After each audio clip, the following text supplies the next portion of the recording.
மாண்புமிகு முதலமைச்சர் அவர்களே, சட்டசபையில் ஒரு குட்டி ஸ்டோரி சொல்லியிருக்கீங்க. அந்த ஸ்டோரியை பற்றி சொன்னதில் எங்களுக்கு எந்த விதமான பெருசாக உடன்பாடெல்லாம் இல்லை. ஏன்னா நீங்கள் எப்போதுமே ஸ்டோரி சொல்கிற ஆள் தான். ஆனால் எங்களுக்கு கொஸ்டின் ஏன் வருதுன்னா, இது சட்டசபையில் ஏன் சொன்னீங்க அப்படிங்கிறதான். சட்டமன்ற முன்னாள் தலைவர்கள் எப்படி மக்கள் பிரச்சனையை பேசினாங்க, எப்படி விதிமுறைகளை மதித்தார்கள் அப்படின்னு வரலாற்றை தயவு செஞ்சு புரட்டி படித்து பாருங்கள். அப்புறம் இங்கே என்ன சினிமா ஷூட்டிங்காக நடக்குது, இன்னும் சினிமா முகத்தை விட்டு ஏன் நீங்கள் வரவே இல்லை சார்? தோற்கடிக்கப்பட்டவர்களை சட்டமன்றத்தில் தேடுவது அப்படிங்கிறது எந்த விதத்தில் நியாயம்? தோற்கப்பட்டவங்க சட்டமன்றத்தில் இருக்க மாட்டாங்க அப்படின்னு மக்கள் எல்லாத்துக்குமே தெரியும். ஜெயிச்சவங்க மட்டும்தான் பேசுவாங்க அப்படின்னு சொல்லி. அப்போது அப்பாவை காணோம் அப்படிங்கிற ஒரு ஹெட்லைனில் நீங்கள் பேசியிருக்கீங்க. அப்பாவை காணோம் அப்படின்னா, எலெக்ஷன் அப்போ ஜெயிச்சப்போ 108-1 அந்த சீட் அப்போ மாண்புமிகு முன்னாள் முதலமைச்சர் மு.க. ஸ்டாலின் அவர்களை நீங்கள் பார்க்க போனீங்க. ஸோ அந்த அப்பா அங்கே தான் இருக்கார். அது உங்களுக்கே நல்லா தெரியும். ஸோ எந்த அளவுக்கு ஒரு வன்மத்தை வச்சு தாக்குறீங்க அப்படிங்கிறது இதில் எங்களுக்கு நல்லா தெளிவாக தெரியுது. திமுகவினுடைய முன்னாள் முதலமைச்சர் ஸ்டாலின் அவர்கள் 60 ஆண்டு கால அரசியல் வரலாறு அவருக்கு இருக்குது. அவரோட வயசுக்காவது நீங்கள் மரியாதை கொடுத்துருக்கணும். சட்டமன்றத்தில் லைவில் போயிட்டுருக்கு, இப்படி ஒருத்தரை நக்கல் பண்ணுறமே அப்படிங்கிற ஒரு அரசியல் நாகரிகம் கூட உங்களுக்கு தெரியல.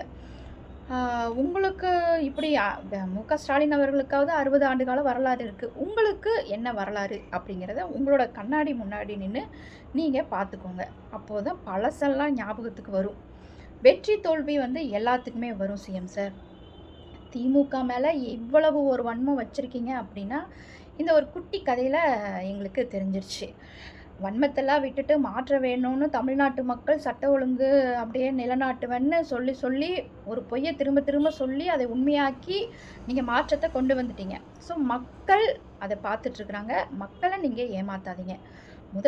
முதலமைச்சர் போஸ்டிங்கு அப்படிங்கிறது ஒரு மரியாதைக்குரிய ஒரு இடம். அதை நீங்கள் தயவு செஞ்சு தக்க வச்சுக்கோங்க அப்படிங்கிறத எங்களோட கருத்து. மக்களுக்கு சேவை செய்ய வந்திருக்கேன்னு நீங்கள் மக்கள் சேவை செய்ய உங்களையும் எல்லா பக்கமும் இப்படி தேடிட்டு தான் இருக்காங்க.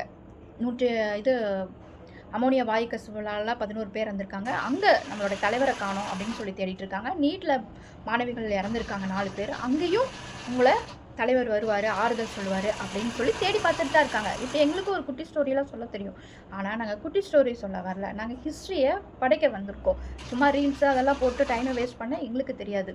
ஸோ சட்டசபையில் அமோனியா வாயு கசிவால் இறந்தவங்களுக்கு ஆறுதல் கூட்டம், இல்லை அந்த நீட் தேர்வில் 4 பேர் இறந்து போனாங்கள்ல, அவங்களுக்கு ஒரு நினைவு அஞ்சலி, மௌன அஞ்சலி செலுத்தியிருந்தீங்க அப்படின்னா அது ஒரு நல்லா இருந்திருக்கும். நாங்கள் எதிர்பார்த்தோம், நீங்கள் செய்யலை. பிரேமலதா விஜயகுமார் அவங்க விஜயகாந்த் இருக்காங்களே, அவங்க கூட அதை சொன்னாங்க, சுட்டி காட்டினாங்க. நீங்கள் பண்ணியிருப்பீங்கன்னு நினச்சேன், நீங்கள் பண்ணலை அப்படின்னு சொல்லி. ஸோ இப்படியெல்லாம் ரீல்ஸ் எடுக்கிறத விட்டுட்டு, சினிமா மோகத்தை விட்டுட்டு, பஞ்ச் டைலாக்லாம் விட்டுட்டு மக்கள் சேவையை செய்ய வந்திருக்கீங்க. ஒட்டுமொத்த தமிழ்நாட்டில் ஓட்டு போட்டவங்க போடாதவங்க எல்லாத்துக்குமே நீங்கள் தான் பிரதிநிதி. அந்த பிரதிநிதித்துவத்தோடு கொஞ்சம் நீங்கள் பேசுங்க அப்படிங்கிறத எங்களோட கருத்து. தேர்தல் நேரங்களில் பரப்புகிற நேரங்களில் திமுக அதிமுகன்னு சொல்லி இது பண்ணிங்க இல்லையா? ஸோ இப்போவும் அதே மாதிரி தான் சட்டமன்றத்தில் பேசிகிட்டு இருக்கீங்க. அதில் எங்களுக்கு எந்த விதமான உடன்பாடுமே கிடையாது. நீங்கள் அந்த சினிமேட்டிக்கை விட்டுட்டு தயவு செஞ்சு வெளியில் மக்கள் பணியில் களத்தில் இறங்கி நீங்கள் வேலை செய்யணும் அப்படிங்கிறது தான் எங்களோட கருத்து. மக்கள் இதை பார்த்துட்டே இருக்காங்க. வாட்ச், ஓடவும் முடியாது, ஒளியவும் முடியாது.